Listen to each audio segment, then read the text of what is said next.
Boa noite, meus irmãos. É uma alegria muito grande estar aqui com vocês mais uma vez. Mais uma vez, porque eu já tive outras vezes aqui. E é sempre um prazer e gostoso estar junto com vocês. Para quem não me conhece, eu sou o Daniel, como a Rô já apresentou. Sou servo de vocês. Estou aqui para servi-los, para transmitir a palavra de Deus à vida de vocês, poder ser um instrumento de edificação, para crescimento, união, graça, para que Deus realmente abençoe a vida de cada um de vocês. Tenha cuidado para que não seja também tentado. Levem as cargas uns dos outros e assim estarão cumprindo a lei de Cristo. Porque se alguém julga ser alguma coisa não sendo nada, engana-se a si mesmo. Mas cada um examine o que está fazendo, então terá motivo de gloriar-se unicamente em si e não em outro, porque cada um levará o seu próprio fardo. Paulo está escrevendo uma bela carta aqui aos crentes daquela região da Galácia, né?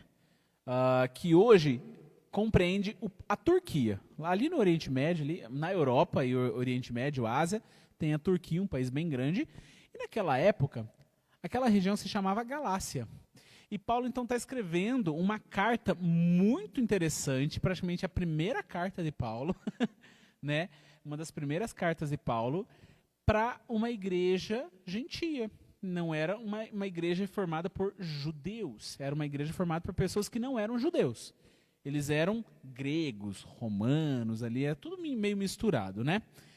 E nessa carta, ele está defendendo ferozmente ali a graça sobre todo e qualquer tipo de lei.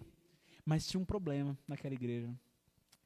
Eles estavam sendo muito influenciados por crentes judaizantes. O que era o crente judaizante? Era aquele crente que tinha origem lá em Israel, só que ele queria colocar mais coisas para ser salvo. E a gente sabe que para ser salvo a gente precisa de o quê? Crer em Jesus. Mas essas pessoas falavam, não, além de crer, você precisa também se circuncidar. Você precisa seguir a lei de Moisés, viver ali nas regrinhas do Antigo Testamento. Se não viver, você não é salvo, você não vai para o céu. Olha só o nível que estava. Então, uns falsos mestres, pessoas más, crentes ruins, influenciando aquela igreja, influenciando aquelas pessoas a crerem em um outro evangelho que não era aquilo que Paulo tinha falado. E daí, Paulo pega e chama a atenção daquelas pessoas. Olha, gente, não é isso que eu quero para a vida de vocês. Vocês viram, e eu tenho anunciado a vocês, a graça de Cristo Jesus, que abunda sobre toda a lei, sobre todo o pecado. Então vocês não precisam mais ser escravos de uma ordenança, porque Cristo Jesus veio aqui e cumpriu toda a lei. Ele conseguiu cumprir. Você consegue cumprir toda a lei? Não. Cristo veio e cumpriu toda essa lei, para que você não mais se sujeitasse a esses padrões. Significa que o Antigo Testamento era errado? De forma alguma, é a palavra de Deus. Mas ele era incompleto sem o Novo Testamento. Jesus veio para completar o Antigo Testamento, para cumprir toda a lei, para que todos aqueles que creem em Jesus, se submetessem a Jesus. E não mais apenas a regra pela regra, mas se submetessem ao Senhor da regra. Aquele que é capaz de cumprir toda a regra. Só que teve uma questão ali. Lembram de Pedro? Pedrão? Não, Senhor, Jesus, eu não vou te negar. Jesus falou o que? Você vai me negar. Não vou. Pedro, eu te conheço. Você vai me negar. 3 vezes. E daí o que aconteceu? Pedro, depois de toda essa situação, Pedro cresce, amadurece, se converte e vira um grande apóstolo. E tem 2 cartas maravilhosas, 1ª e 2ª Pedro. Só que Pedro, lá na Galácia, enquanto estavam com esses irmãos, estava anunciando a graça, o evangelho de Cristo. Mas depois que chegou esses judeus, porque Pedro era judeu também, o que aconteceu? Pedro mudou o discurso. por medo desses judeus. Olha o temor a homens. E daí Paulo chega com os 2 pés no peito de Pedro. Fala assim, o que é isso? Como assim você muda o seu discurso por causa do temor a esses judeus? Olha como Paulo repreende Pedro e mostra para ele, olha, esse não é o caminho. Nós fomos libertos para não pecar. E lá no fim da carta, Paulo já traz essa verdade. Ele trabalha toda a questão da graça, toda a questão do poder de Deus em Cristo Jesus, que transborda e cumpre toda a lei, para que quando ele chega lá no fim da carta aos Gálatas, a gente vê essa liberdade em Cristo Jesus. De nós vemos Cristo levando sobre ele os nossos pecados, para que toda a nossa submissão e obediência seja voltada a uma submissão e obediência em santidade. Nós vemos que o Espírito Santo vem habitar em nós. E isso traz uma frutificação. A gente vai lembrar, pois o fruto do Espírito é o amor, a alegria, a paz, a longanimidade, bondade, fé, mansidão, domínio próprio. Isso é fruto do Espírito. É natural de quem tem o Espírito Santo de Deus. Mas antes disso a gente vê o fruto da carne. Todo tipo de devassidão, imoralidade, tudo que é tipo de vergonha, que é de uma vida não regenerada. Mas Paulo está escrevendo para crentes ali. Por mais que as influências eram horríveis, ele está escrevendo para crente. E lá ele estava mostrando, olha, uma vida transformada, uma vida regenerada, é uma vida que dá fruto e frutifica muito. Mas então a gente chega numa questão muito importante. Mesmo nós estando em Cristo, nós frutificando, trazendo ali a ação de Deus através das nossas vidas, nós ainda caímos no pecado. Ou tem alguém aqui que não peca?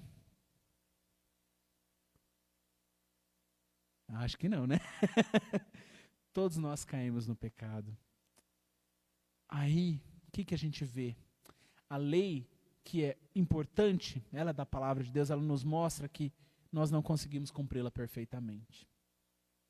Nós não somos capazes de cumpri-la perfeitamente porque nós ainda estamos presos num corpo totalmente escravo ainda desse pecado. Nossa, a gente não foi glorificado. Jesus ainda não voltou. E assim que ele voltar, ele vai transformar o nosso corpo e nós não estaremos mais sujeitos ao pecado. Mas enquanto isso não acontece, nós ainda estamos sujeitos a cair. Mas nós não estamos mais sujeitos ao poder do pecado sobre nossa vida. Nós não somos mais escravos do pecado. Amém? Não somos mais escravos. Mas a gente olha para Tiago, capítulo 2, verso 10, que vai dizer: mas todo aquele que guarda toda a lei, mas tropeça em um só ponto, se torna culpado de ter errado todos os outros. Então aquela pessoa que é escrava da lei, aquela pessoa que vive pela lei, ela tem que cumprir perfeitamente. Porque se ela errar em um ponto da lei, a Bíblia está dizendo que ela é responsável por quebrar todo o resto. Então, o que adianta viver sobre a lei? Jesus foi o único que não quebrou nenhum ponto da lei. Nenhum ponto. Ele era Deus, perfeito. Ele é Deus. E o que acontece? Porque nele nós somos feitos perfeitos. Não porque as nossas obras nos fazem perfeitos, mas porque ele nos faz perfeito através do seu sacrifício. E daí a gente olha para essa situação e Paulo está mostrando a lei, nos mostra que nós não conseguimos cumpri-la. É como se nós, sendo esse alpinista, vamos lembrar do nosso grupo de alpinismo aqui, ali do Morro do Anhangaba ali. A gente desce um passo em falso e a gente escorrega e tropeça e vai machucar, natural, né? Pode torcer o pé, pode quebrar o braço, vai se lesionar. O apóstolo está mostrando que aquelas pessoas, mesmo que buscando a Deus e dando fruto espiritual, estavam passíveis de caírem. Eles não podiam olhar para a vida deles e falar: eu não peco. Eu? Talvez um pecadinho ou outro, mas a Ronilce ali, Aquela ali, né? 1 João 8 vai dizer o que para nós? Se dissermos que nós não temos pecado nenhum, a nós mesmos nos enganamos. E a verdade não está em nós. Então, todo esse meu discurso de que eu não sou pecador já caiu por terra. Porque a Bíblia acabou de jogar na minha cara que se eu falo que eu não tenho pecado nenhum, eu estou me enganando. E eu sou um mentiroso. E ainda faço de Deus um mentiroso. Porque Deus falou que eu peco. Então por que eu não peco? E por que eu falo então que eu não peco? Alguma coisa não fecha aí. Por isso nós olhamos e a gente precisa levar essa questão muito a sério. O próprio Paulo disse que se essas pessoas fossem repreender alguém, lembra do versículo 1? Mas se alguém for surpreendido em algum pecado, não que foi pego no ato fazendo pecado, mas é que essa pessoa literalmente caiu no pecado mesmo, tropeçou ali, fez uma escolha errada, acessou o que não devia, falou o que não devia. Né? Paulo não relata o que situação aconteceu ali, mas ele fala, vocês que são espirituais, vão e repreendam essa conduta pecaminosa, a sua queda, mas vigiem para que vocês não caiam também no mesmo pecado ou em outros pecados, seja pela tentação daquele pecado, ou seja pela tentação de julgar aquela pessoa. A tentação de tentar se mostrar muito mais espiritual, muito mais juiz. Então, Paulo está querendo mostrar para essas pessoas aqui, cuidado. E tendo por base esse contexto de Gálatas, nós vemos que a lei como um fim em si mesmo não é o melhor caminho para a gente viver uma vida vitoriosa contra o pecado. Não adianta, a gente não consegue cumprir toda a lei. Ela é limitada, ela nos mostra que se a gente quebra um mandamento, a gente quebra todos os outros. Cair é algo que Paulo não está falando que não vai acontecer, né? Acontece. Essa semana eu já pequei. Infelizmente, a gente peca. Mas ele exorta que se isso acontecer, aqueles crentes que estavam acompanhando ali deveriam ter um espírito de mansidão e de muita vigilância para que de fato não sigam o caminho daquele que caiu e o ajude a levantar. E daí quando a gente traz para a nossa realidade essa questão do pecado, quando você olha para a sua própria vida, a sua rotina de trabalho, sua família, seus amigos, sua igreja, né, seus parentes, colegas de ministério, você encontra pessoas perfeitas que nunca falham? A pessoa pode ser muito piedosa, e de fato, pessoas muito piedosas, pessoas muito fiéis a Deus, pessoas que amam a Deus muito, ainda assim também têm falhas, ainda assim também erram. Ou talvez você se ache alguém que nunca falha. Lembra do versículo, hein? 1 João 8. Já escreve aí num papelzinho, cola na parede, cola na geladeira. Nós estamos o tempo todo suscetíveis a cair no pecado. E a nossa jornada, esse alpinismo espiritual que a gente está fazendo aqui, deve ser fortalecida pela nossa identidade em Cristo Jesus. Se não é o próprio Cristo que nos fortalece na nossa caminhada, a gente está vulnerável, cada vez mais a cair. Se nós somos de Cristo, nós não vivemos no pecado. O pecado, ele deve ser um acidente de percurso, né? Nós antes corríamos para o pecado, e a gente corria sem saber, porque a gente era escravo do pecado, não tinha o que fazer, vivia no pecado. Agora, nós não somos mais escravos do pecado. Então, o que antes nós corríamos para o pecado, agora nós corremos do pecado. De vez em quando, a gente vai cansar e o pecado vai nos pegar. Mas o que é esse cansaço? Não é o cansaço de tanto lutar contra o pecado, é porque muitas vezes nós damos brecha mesmo. Somos pecadores. O pecado nos alcança, mas o pecado ele tem que ser um acidente na nossa vida. E não uma constante. E não a nossa rota de vida, o nosso caminho, as pedras em que nós nos apoiamos nessa jornada. Quando a gente olha para o nosso próximo, nosso irmão na fé, somos como essa equipe que anda junto. nesse alpinismo. Estamos todos ligados por essa corda. Somos todos membros uns dos outros, membros do corpo de Cristo. E aí? Você está preso a essa pessoa que está do seu lado aí, com uma corda espiritual. Se você vê ela cair, o que você vai fazer? Teremos que lidar com os nossos pecados, mas também com os pecados das outras pessoas. E como é que então você lida com o pecado dos outros? Às vezes, principalmente aquele pecado que você tem mais repulsa, sabe? Aquele pecado que você não consigo lidar com isso. Seja um pecado na área sexual, seja um pecado na questão de roubo, seja um pecado na questão de abuso, na questão de mentiras, na questão de assassinato. E aí, como é que você lida com o pecado dessas pessoas? Você julga que o pecado do seu irmão é menor ou nem se compara ao seu próprio pecado ou suas lutas? Em qual fundamento você estabelece que você é uma pessoa mais espiritual que ele? Ou menos espiritual? Às vezes você se olha também como um nada. Em qual fundamento? Que a gente olha para uma pessoa, às vezes irmão em Cristo mesmo, e fala, essa não é digna de misericórdia. A gente está vivendo tempos tão difíceis, tão desafiadores, principalmente tempos de muita polarização. Política, principalmente, econômica. E se aquela pessoa não pensa igual a mim, ela não serve para ser meu amigo. Isso é bíblico? Se aquela pessoa vota em partido X e não no partido Y, eu não posso andar com ela, eu não posso compartilhar, eu não posso cear com ela, eu não posso trocar meia dúzia de palavras com ela. Porque ela é risco para a minha vida. Será? Será que os perigos e os riscos para a minha vida são pessoas?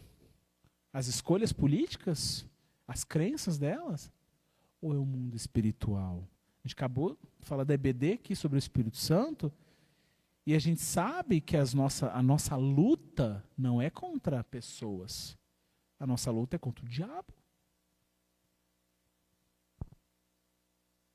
Mas eu estou amarrado a essa pessoa com essa corda. E se essa pessoa pensa diferente de mim, se ela cair, se ela escorregar, eu vou deixar ela lá caída? É isso? Agora eu quero ver. Levanta daí. Bem feito. É como se não fosse trágico, né? Esse tipo de conduta. Paulo vai dizer que aquele que acha que alguma coisa não sendo nada, engana-se a si mesmo.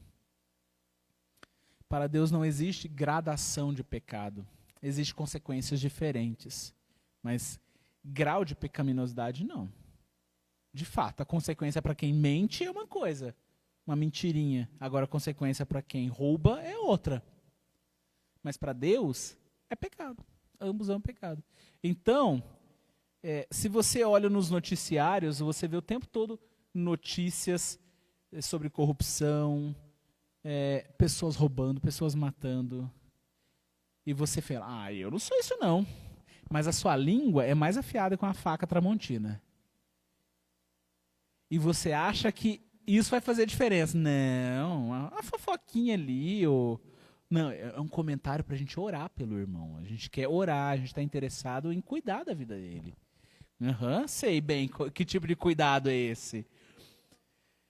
Mas a gente olha tudo isso e a gente deve sondar profundamente o nosso coração.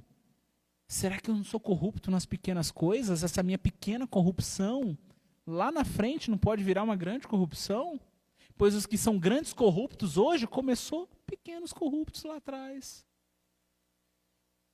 A minha conduta no trânsito. Como é que você se comporta no trânsito? Gente, olha, eu vou assumir para vocês.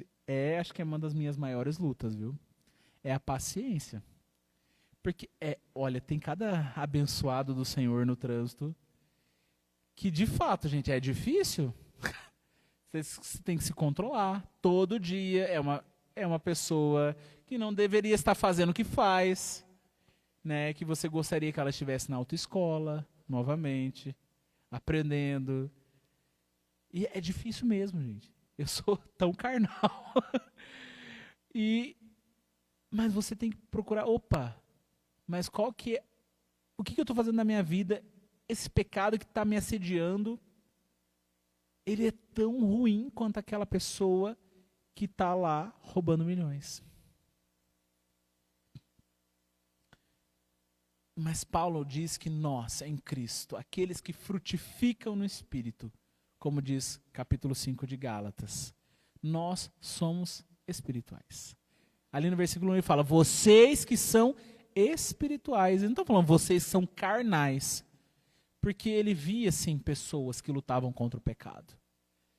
Pessoas mais maduras, que deviam tomar cuidado, não diminuindo a malignidade do pecado, nem a responsabilidade do pecador, mas ajudá-lo. Pecado é pecado e deve ser tratado com rigor, com todo rigor. Mas lembra, é um rigor com brandura. Não um rigor de braveza, mas é o rigor de seriedade. Nós devemos olhar para o pecado do meu irmão em Cristo com seriedade. E com o amor de Cristo, ajudá-lo a levantar. Ajudá-lo, vem aqui, você tropeçou, você escorregou, vem cá. Eu estou junto com você. Você está junto comigo. Nós vamos caminhar juntos. E se você está mancando, eu vou te ajudar, vou te carregar um pouquinho, vou carregar os teus fardos. Nós daremos conta das nossas obras diante de Deus. E se a gente não se preocupa com aqueles que caem ao nosso lado, Deus vai cobrar isso de nós. Deus vai cobrar. Deus nos deu uma responsabilidade muito séria em relação ao cuidado uns com os outros. Lembra? Levai as cargas uns dos outros.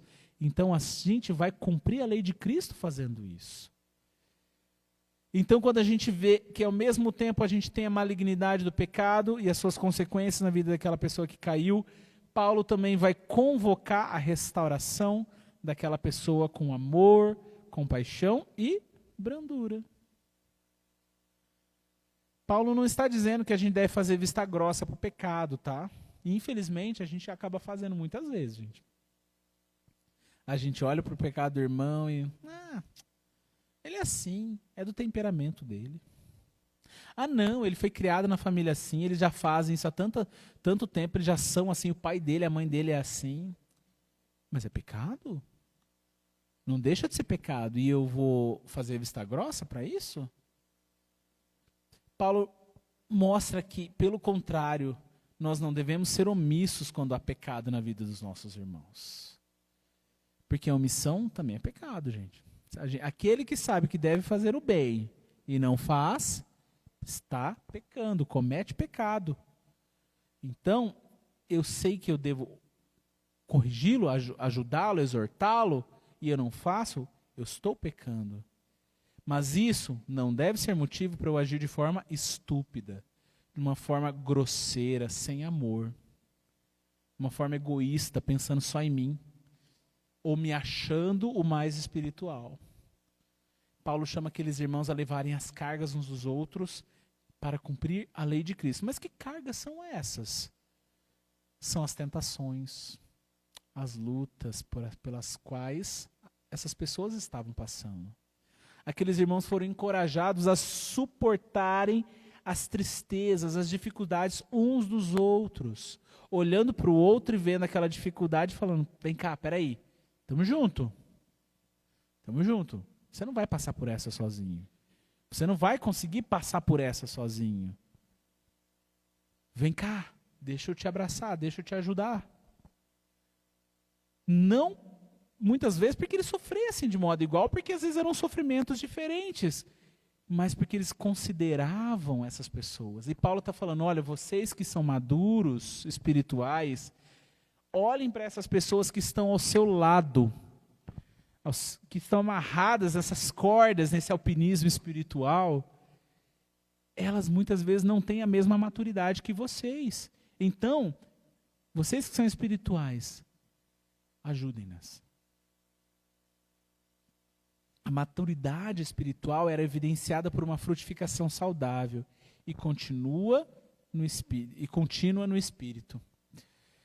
E dava àquelas pessoas a oportunidade de mostrar essa espiritualidade e de frutificar cada vez mais e cada vez mais abundante na vida daquelas pessoas, principalmente aqueles que vacilavam. Essas pessoas eram livres de toda a escravidão do rito da lei. Elas não estavam mais escravas. Lembra que Paulo está escrevendo uma carta todinha para falar sobre lei? Sobre graça e lei? E ele tá falando, vocês não são mais escravos. Não sejam mais escravos da regra, da lei. Né? Sejam escravos de Cristo. Vocês são escravos do Senhor Jesus. Uma palavra muito bonita. Do grego aqui em Gálatas é doulos. A palavra doulos ou doulos. Essa palavra significa servo, mas não num contexto de servo empregado, mas num contexto de servo escravo.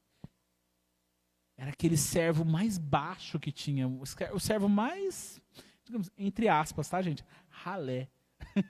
Era o mais humilde, era aquele que era um escravo. E Paulo está falando, vocês são doulos de Cristo. Vocês são escravos de Cristo.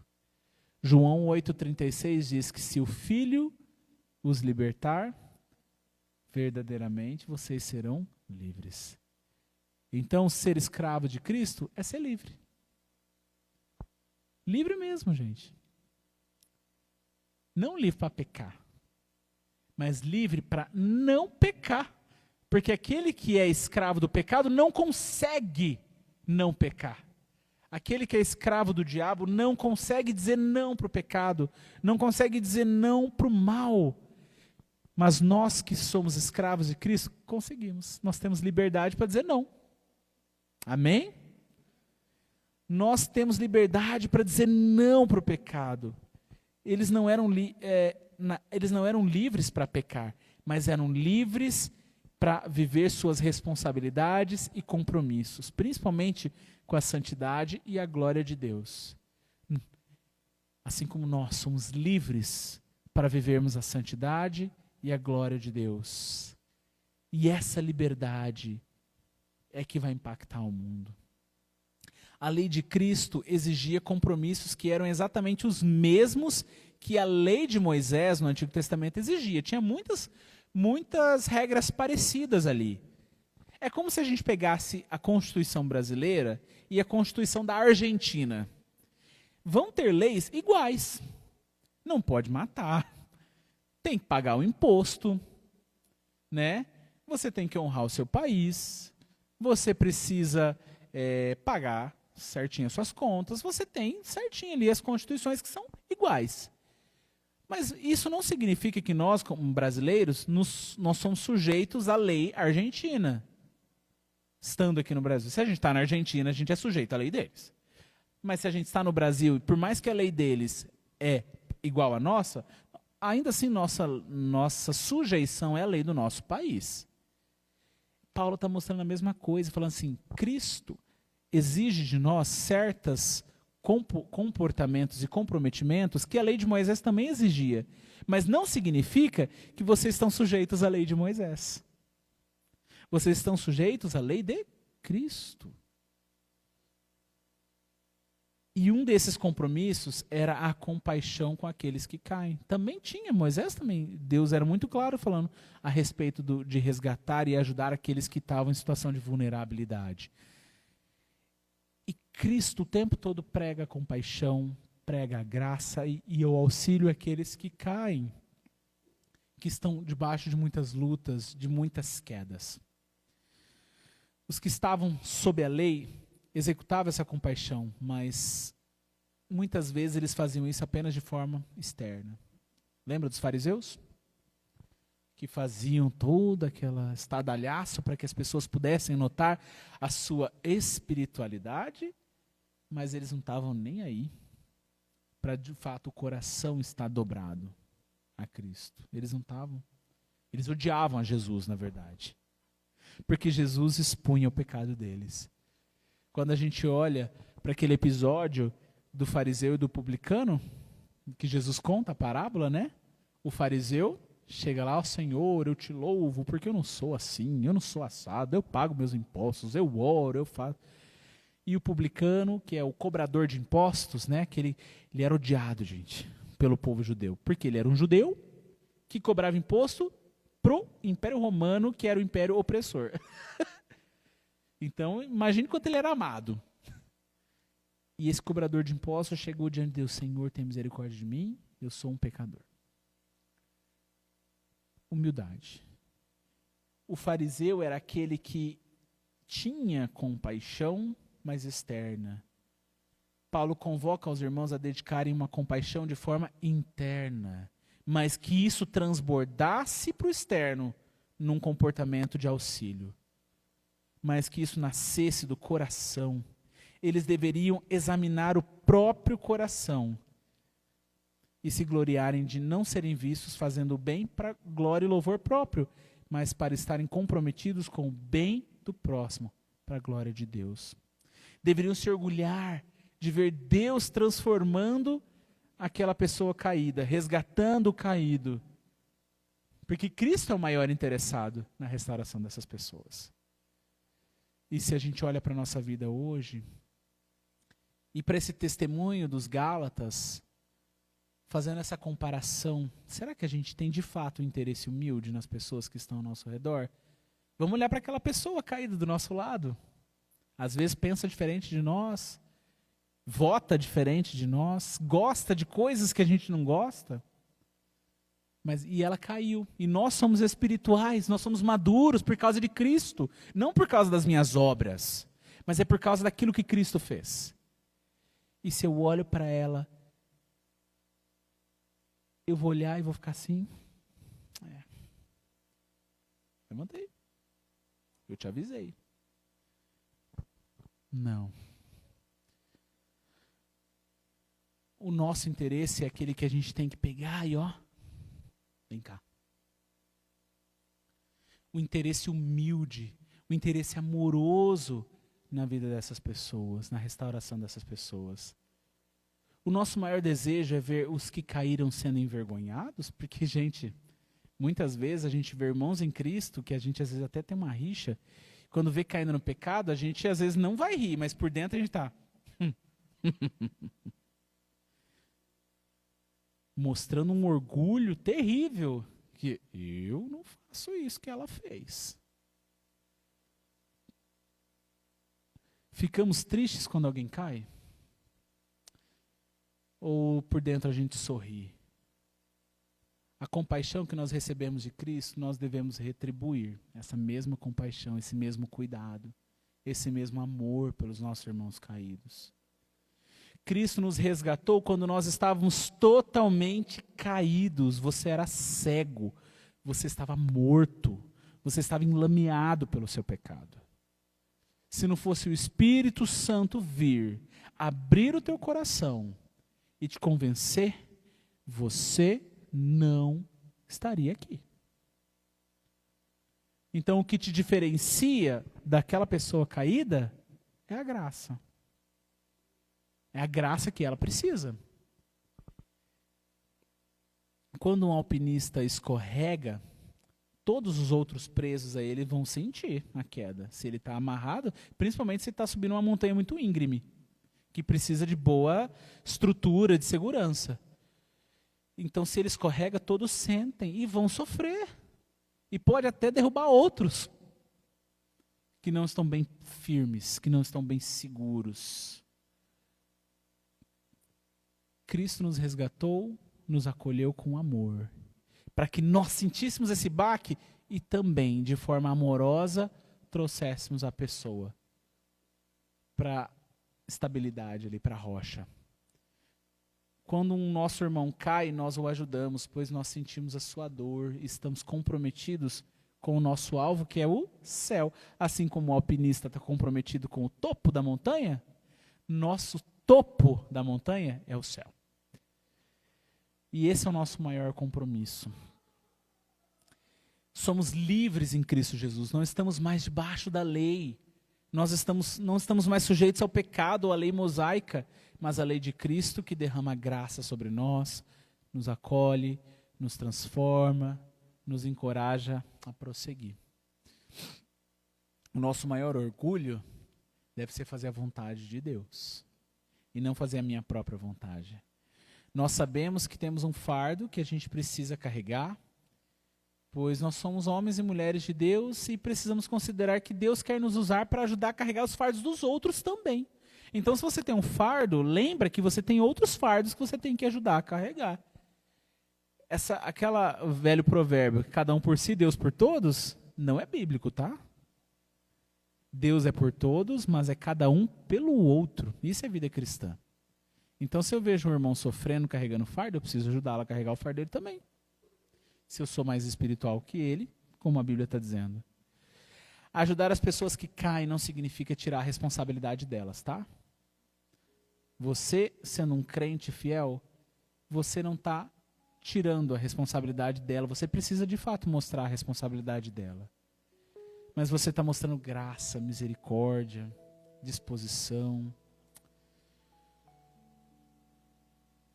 Lembre-se que unidos nós vamos conseguir chegar mais longe, conseguir chegar até o topo da montanha que Deus está nos esperando.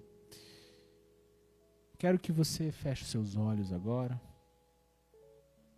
Eu quero que você pense em algumas perguntas. Como você se vê nessa jornada que a gente está aqui? Lembre que você é um alpinista, você está com outros alpinistas aqui.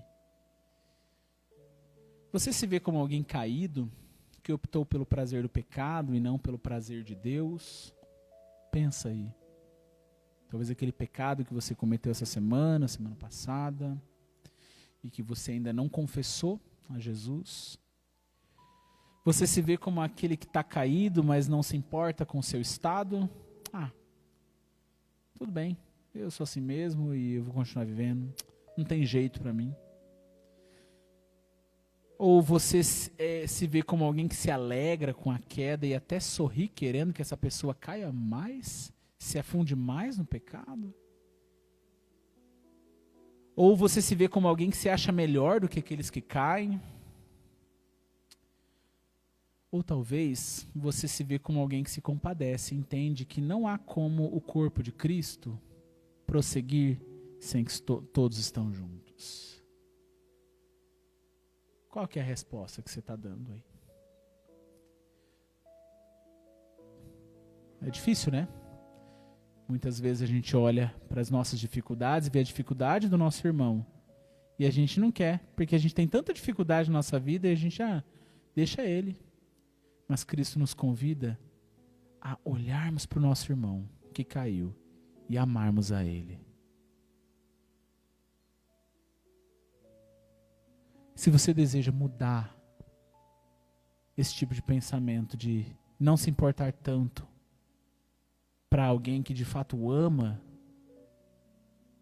clama a Deus, coloca diante de Deus agora a sua vida. Faz essa oração. Ó Deus, que o Senhor tenha misericórdia da minha vida. Que a tua palavra, que a tua graça me alcance. E que eu possa derramar essa graça na vida do meu irmão em Cristo. Que eu possa mostrar o teu amor, que eu possa ajudá-lo a se levantar, ajudá-lo a viver de uma maneira que agrade ao Senhor. Ajuda-me, Senhor, a ser um homem, uma mulher humilde e dependente do Senhor, que não olha para dentro de mim mesmo com orgulho, mas como um instrumento do Senhor. Me ajude a olhar para o topo dessa montanha e fixar os meus olhos ali, ajudando os meus irmãos mais fracos a crescerem, a conseguirem caminhar junto também, Deus. Perdoa os meus pecados. Perdoa essa falha que eu cometi. Perdoa, Deus, em nome de Jesus. Amém. Que Deus abençoe vocês, meus irmãos.